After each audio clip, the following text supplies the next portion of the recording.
आकडा सांगायला बांधायचं काहीतरी.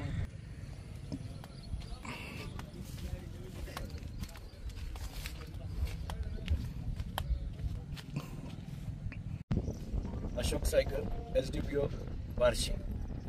आज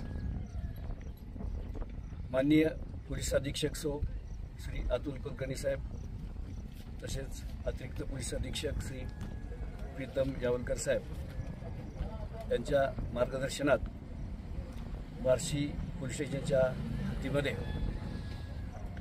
गांजा पकडण्याची मोठी कारवाई केलेली आहे. त्यामध्ये गांजाचे अंदाजे वजन 125 ते 150 किलोच्या आसपास आहे. एकूण 2 मोठ्या ट्रक, एक स्विफ्ट कार आणि एक आरोपी त्यांना ताब्यात घेतलेला आहे. सर्व मालाची मोजदाद, पुढील कारवाई, पंचनामा सुरू आहे. त्याचप्रमाणे त्यातील आणखी काही आरोपी निष्पन्न होतील.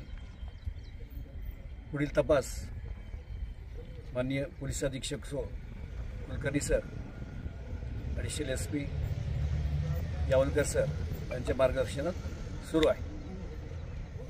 किती वाजता पकडला? अंदाजे सकाळी 10:30 ते 11:15च्या आसपास ही कारवाई करण्यात आलेली आहे. बार्शी तालुका पोलीस स्टेशन. काही आरोपी अटक केलेत का? एक आरोपी ताब्यात आहे. बाकी एक 2 ते 3 आरोपी पळून गेलेले आहेत. आता जो एक आरोपी ताब्यात, त्याला सुद्धा पोलीस स्टाफने पाठलाग करून पकडलेला आहे, ताब्यात घेतलेला आहे. आम्हाला स्थानिक विक्रीसाठी होता का बाहेर ट्रान्सफर होणार? आता तपासात निष्पन्न होईल. आता ते पुढील चौकशी चालू आहे. तपासात ते निष्पन्न होईल. प्राथमिक तपास चालू आहे.